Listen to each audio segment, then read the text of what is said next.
Hello, I'm here to talk about the coronavirus mishap going on right now. And the French are saying this is a war um, on the French news, and in the UK, we're dealing with a, a case where they're saying treat it as if it is World War II because it's only comparable to people fleeing on trains to go back to where they came from in the UK, just as it was during World War II. I'm not sure if I got this correctly, but so far there has been over 200 deaths, and this seems to be mostly in Italy.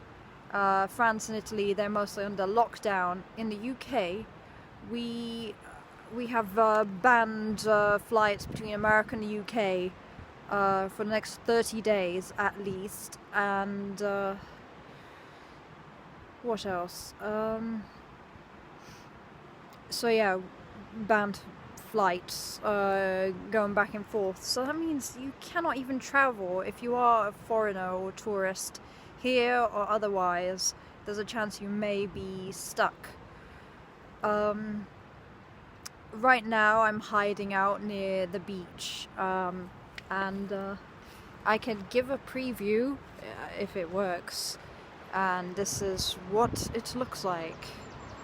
I don't know if this is even visible, but yeah, the sea is in the background somewhere there, if it would just show up. Yeah, so I don't know if it's exactly the safest place, because where I am, amongst other many UK places, they are doing 5G testing, and I have a strong suspicion that the 5G testing, it's not that it's making us ill directly, because the World Health Organization say there's nothing to be scared about when it comes to 5G, and the head of the NHS and other mental health, physical health facilities, and I'm not convinced, because it's like the equivalent of the CIA saying there's nothing to see here, so I'm not trusting it whatsoever. The thing is, 5G is somewhat similar to the HARP, which is not many people know about it, but HARP has the power to geoengineer weather, and it has the capacities to do terraforming. And the conspiracy theory behind HARP is that it may have contributed to certain disasters or storms or earthquakes around the world. I wish I could remember the name exactly, but the head of the military in South America said something about HARP having the capacity to alter the weather. And the thing is about 5G, it's very much similar to that, I believe, in that it's the radio waves or the EMF waves which have the ability to sort of create a vibrational match or an exact equal on a frequency level, which can lower our immune systems or create our own cells to attack ourselves. So it's not as if it doesn't directly cause cancer. However, one of the components that the NHS and other heads of the World Health have suggested that these waves can create, essentially, they can have an effect of being carcinogenic, especially using your phones or tablets or keeping them too close to you. I mean, any of that kind of stuff, technology in close proximity 24 hours cannot be good for you. If you look at the research done into Wi-Fi, it's not good whatsoever. In case you're wondering, I cannot stop but stare at the sea or the scenery where I am, so it's hard for me to focus, I guess you could say, on the camera. There's just too much to look at right now, and it's the only peaceful thing that I see around me. It seems tourism has died in the UK. In France, the Champs-Élysées, like, they have issues where it's completely dead. Same in Italy, on all the major high streets.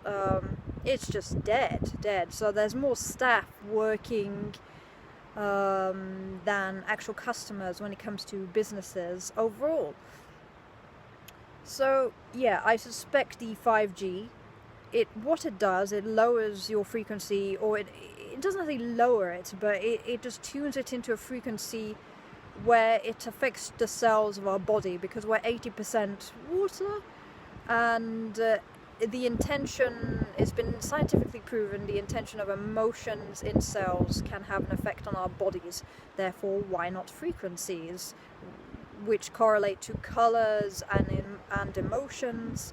I mean, that would be the study of cymatics here. So 5G, it's just giving me impressions being a parallel to HARP technology, essentially. Almost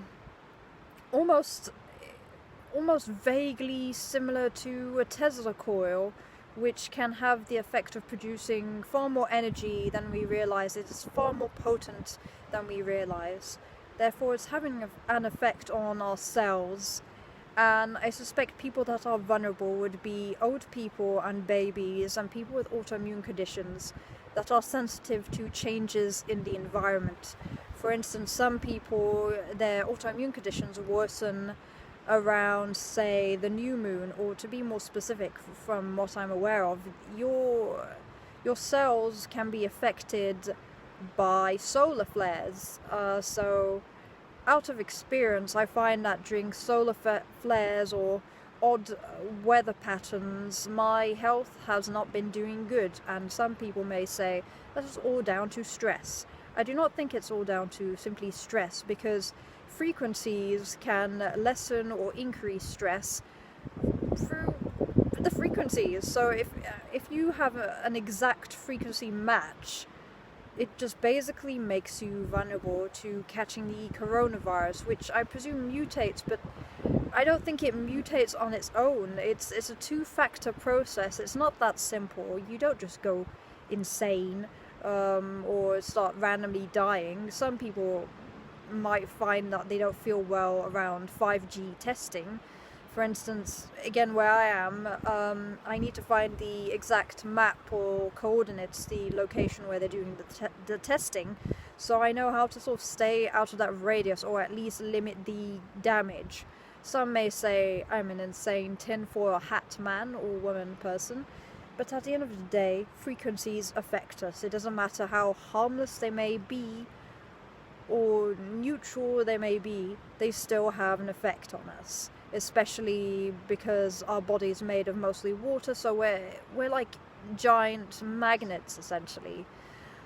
I mean, furthermore, the last point I'd like to add is that the coronavirus is partially a scare tactic, but this time I feel like it's slightly more serious, in that it seems to be the big one this time. I don't want to be a sensationalist.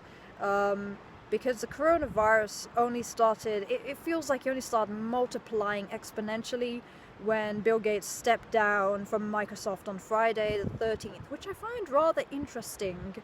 That, I mean, if you're into that kind of alternative conspiracy, new age, occult stuff, yeah, that is very interesting indeed.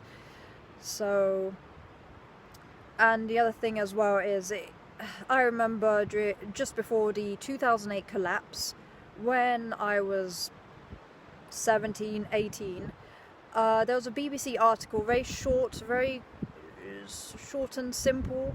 Nobody cared much to look at. Apparently, 2 medical students had the cure for the avian flu at the time, or the bird flu, basically. And these 2 people had the cure. They just come up with the cure, and apparently when they went to the ATM to take out money, presumably for their funds or their own student funds, I'm not sure exactly how much money that was presumably going towards research, They were tortured at the ATM to give their details, and left for dead, essentially. I'm not sure, but I think they died, essentially. They tortured them, they got their PIN numbers, and they completely emptied both their accounts, which is quite devastating. And after that, there's nothing more on anything to do with the bird flu research. Also, a few years ago, a person who was going to go, I presume, I'm not sure if it's the United Nations or the World Health Organization, I don't know whereabouts their meeting was held, I cannot remember, it was many years ago, maybe 4 or 5 years ago, essentially in the same year of the Malaysian airline disappearance, is a man who had come up with the cure for the Ebola virus was going to give a speech. He was one of the important people on the Malaysian airline which went down, and that I find very, very suspicious. If it's that important, why did that guy go down, and why did the people for the bird flu virus cure go down? Nothing really makes sense. And Ebola sounds like a man-made disease, halfway between cancer, but a far more extreme, rapidly expanding effect. So, yeah, what I'm thinking about the coronavirus, it just, when you look at the design of it, from my perspective, it just looks artificial, in that it looks almost man-made, it looks tampered with, it looks like some patented virus or research that went on the loose in China, which is very strange. China has a lot of strange things going on. You're not allowed to say anything bad about China anyway. I mean, they have a massive population. It would not surprise me if they have factions to try and reduce the population. They have a massive elderly population. It's like 80% elderly. Very similar to Japan. They have a rapidly decreasing rate of offspring being born as well. So China's a bit slower in that sense. It's behind Japan, but they're slowly catching up. It's to that extent, and I feel like the Chinese government has been artificially slowed down or stunted under the Trump administration since he got elected, because Bitcoin crashed. Where was Bitcoin making all their money at one point on all these machines? China had a lot of little Bitcoin industries, one of the first places in the world where they were creating a lot of virtual money, essentially, like the stock markets. And then it randomly crashed within the year I think Trump got elected, which was quite shocking, because in terms of being able to make money or anything that's backed up by anything of value, it doesn't exist anymore. We are living in a fiat economy. There's no gold in the banks, there's nothing. Like, even gold and silver, I'm starting to think that's considered worthless. Interestingly enough, the Chinese, there's theories that the Chinese are, well, it's not a theory, it's a fact. They're building train lines in Africa, getting people in Africa to build these train lines for very low wages and pay. They're also buying a lot of ports in around the beach coastal areas in America, the USA, which I find rather interesting. So they're trying to buy up a lot of the economy, and I suspect that the Chinese economy has been artificially slowed down. I don't know how, and somehow now the coronavirus, it's very interesting. It coincidentally popped up just after Brexit. It's like, even if you do not believe in that stuff, or whether you agree with it or not, it happened, and now all of a sudden we have this outbreak. It's a very strange coincidence. I don't think it's a coincidence whatsoever. It just makes no sense at all whatsoever.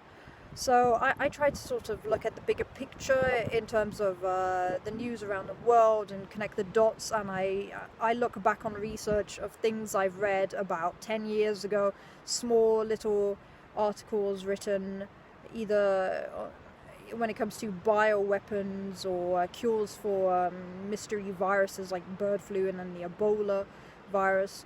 I mean, even more controversial, I don't know if it's the head of the CIA or somebody, the top guy in the AIDS research, there's a full videotape confirming they had evidence essentially proving that the AIDS virus is a patented, um, it's a it's a patented thing. It's a man-made disease, and just the year prior to the AIDS crisis in the 80s, they had vans driving around giving out free vaccinations. The joke was, amongst alternative health and conspiracy theorists, to do with that subject, is that they called them the AIDS vans, which I find very interesting.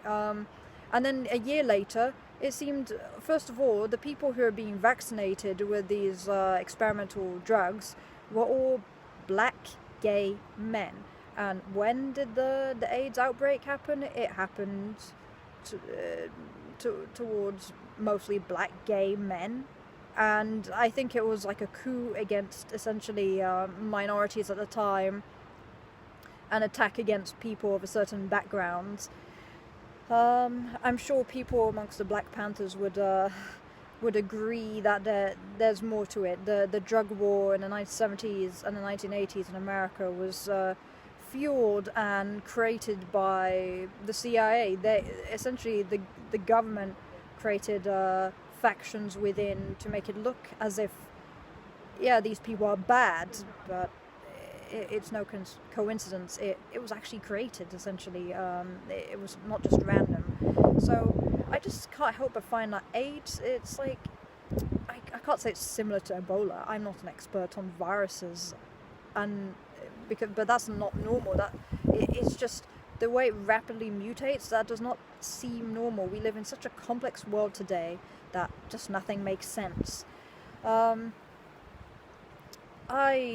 don't know what to say, apart from better be safe than sorry. Just bring hand sanitizer everywhere with you, as you would do normally. I'm more concerned that, you could get the virus and actually pass it on to a baby or pregnant woman or the elderly. I think the vast majority of people will actually do fine if they do get the coronavirus, because I feel like, no guarantee, during the bird flu peak outbreak, there were warnings everywhere. I lived in this kind of shared accommodation, and I strongly suspect I had bird flu. I had all the symptoms, and I just tried to isolate myself as much as possible, just common sense. I don't know if it's a coincidence or not, but I was not even helped with going over to see my family for Christmas. I was so ill, bedridden, I could not move or do anything. I don't know if this was 2011 or 2012, but something happened. It was very strange. Because of this fear-mongering, I feel like the empathy and compassion towards humanity and people has kind of gone down. So we need to learn to express sympathies and understanding amongst each other without getting physically close, like without shaking hands or doing fist bumps or hugging, if you can avoid it. It's kind of bad in that it could be several months lockdown, and it just, I mean, if you had to create a war, what would you create it with? Would you create it with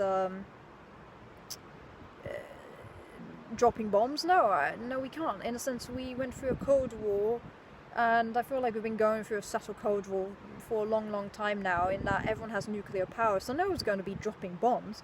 But what's the best way to destroy humanity and civilization? Bioweapons and energy frequencies, such as through using devices, massive devices such as HARP and 5G, essentially.